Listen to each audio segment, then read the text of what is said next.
Saúde está de volta. E você que chegou agora, o tema de hoje é as doenças respiratórias no inverno. E a gente está em ótima companhia com o doutor Almir aqui de São João del Rei. Agradeço pela ótima companhia. Otorrinolaringologista aqui na cidade. E a gente terminou o último bloco falando um pouco sobre as diferenças entre gripe e resfriado. Almir, pegando um pouco esse gancho da última pergunta, eu gostaria de saber se, por exemplo, as crianças e as pessoas idosas, elas são faixas etárias que a gente precisa ter mais cuidado quando tem esses resfriados fortes, ou essas gripes, como você explicou para a gente no outro bloco? Sim, com certeza, Haruza. Se a gente pegar os extremos, né, a criança e o idoso, você pegando uma criança, ela está com aquele sistema imunológico, aquilo que é responsável pela sua defesa, em formação. E o idoso, no outro extremo, ele tem aquele sistema imunológico já debilitado. Então, justamente esses extremos da vida humana necessitam de cuidados especiais, porque a parte imunológica já começa a deixar a desejar. Da criança que ainda está em formação e do idoso que já está perdendo a sua capacidade de se defender perante aos intempéries da saúde. Certo. A gente está falando um pouco de gripe, eu acho importante a gente falar um pouco sobre a vacinação. Porque tem muita gente que fala que tomar vacina é perigoso, é mais complicado. O que você acha, Almir? A vacina é importante, é eficaz contra a gripe? Ou mais ou menos, as pessoas devem tomar mesmo? Não, a vacina ela é importantíssima. Ela é a única maneira de se combater preventivamente uma gripe. O que acontece é que existe muita confusão entre tomar a vacina e ficar gripado. Primeiro, a vacina ela é feita por vírus mortos. Então, essa vacina introduzida no seu organismo, esse vírus não vai se multiplicar, então você não vai ter a gripe por causa da vacina. A vacina ela é feita baseada em 3 vírus. Normalmente, aquele que está mais atuante no momento e os outros 2, talvez do inverno passado. Então, ela te imuniza contra esses 3 vírus, basicamente. Se você tiver um resfriado, por exemplo, a vacina não é para o resfriado, é para a gripe. Então, existe uma certa confusão, certo? E existe também, em função da mutação desses vírus, que se mudam demais, a carga genética dele, a variação genética é enorme, você pode ter uma gripe de um componente que não está previsto na vacina. Do mesmo jeito que a vacina do sarampo só te protege contra o sarampo. Então, a vacina da gripe ela é específica para te proteger sobre os 3 vírus contidos nela, que são os mais comuns naquele período de tempo. Certo. A pessoa gripada pode tomar a vacina? Se ela não tiver nem com febre, nem debilitada, pode tomar a vacina. Certo. Então, assim, se você toma a vacina, pode ficar gripado depois? Pode. É normal, né? Primeiro, você, tomando a vacina, você tem o período para que o seu organismo comece a fabricar anticorpos, ou seja, a se defender, em torno de 15 dias, com auge de 45 dias. E termina no seu organismo em torno de 8 meses, digamos assim, essa defesa pela vacina. Então, você pode ter a gripe por esses motivos, ou, como eu citei anteriormente, um vírus de etiologia diferente. Certo. A gente está fazendo, várias pessoas em casa estão fazendo várias perguntas, já agradeço a todo mundo aí.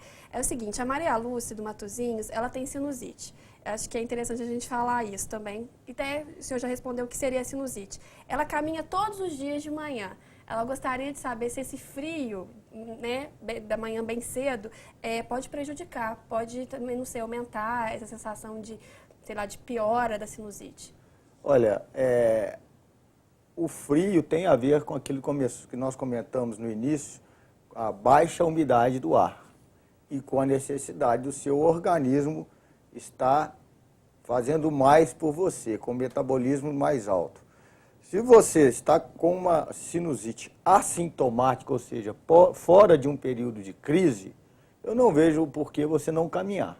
Agora, é claro, se você está sintomática, já com aquele peso, nariz entupido, eu acho que deve-se evitar esses horários mais frios. Certo. A gente recebeu uma pergunta também aqui bem interessante, a Adriana do Bonfim, te agradeço também a abração. Ela está falando que você operou o filho dela de adenoide. E ela gostaria de saber se a adenoide pode voltar.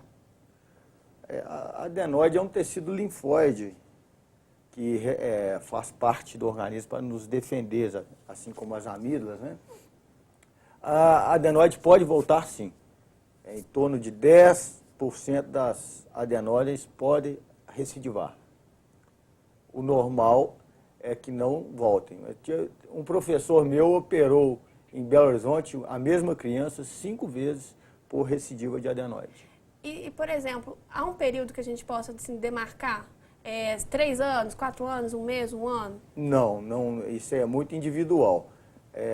Raramente volta no primeiro ano, mas o tempo é impossível a gente determinar uma data. A gente está falando de tempo seco, de poluição. Muitos médicos avaliam que acho que 30% da população sofre com a questão da poluição, do clima seco também.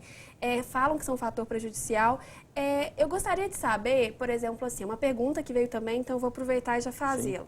É o seguinte, o Neosoro, muita gente usa para estar limpando, né, o septo, e ao mesmo tempo para desentupir, porque com um desconforto muito grande. É prejudicial usar o Neosoro? Bastante prejudicial. Ele tem que ser usado por tempo determinado, não mais do que 5 dias, porque, na realidade, ele é um vasoconstritor nasal. Ele só vai causar uma constrição, vai se sentir um alívio, ele não está tratando nada. E o que acontece é que nós temos no nosso organismo uma coisa chamada sistema nervoso autônomo, que ele faz, por exemplo, o nosso coração bater, nós não estamos sentindo, a gente respirar, nós não estamos sentindo aquele movimento de respirar no dia a dia, e ele age no nariz, na fisiologia nasal, causando a vasodilatação e a vasoconstrição. Isso é da fisiologia nasal, a gente não percebe isso. A partir do momento que a gente começa a usar o vasoconstritor, o organismo da gente é preguiçoso igual a gente. Ele para de fazer o papel dele e a pessoa passa a ficar dependente desse vasoconstritor nasal. Isso sem contar os efeitos colaterais, que você está caindo, aquele vasoconstritor vai cair na circulação sanguínea, causando aumento de pressão, sobrecarga cardíaca. Então, é sempre por tempo determinado. Ao contrário dessas soluções que são de limpeza e de hidratação. Essa não tem contraindicação. Não tem problema. Então, o Neosoro pode viciar também, né? A pessoa pode se sentir tão confortável com aquilo e ficar usando. A pessoa começa a usar um frasco por semana, depois um a cada 2 dias, depois eu tenho pacientes que já são dependentes a 2 frascos por dia. Nossa, realmente, tem que tomar cuidado. Eu espero ter respondido você aí, Alessandra, do bairro das Fábricas, e ficar mais atenta à questão do uso do Neosoro. A gente vai ter que dar um intervalinho rapidinho, viu? A gente vai voltar com mais perguntas. E você aí de casa que ainda não participou do nosso programa, ainda dá tempo. Ligue para o 3372-3720 ou nos mande uma mensagem de texto para o 9972-1640. A gente vai dar um intervalinho e a gente volta já.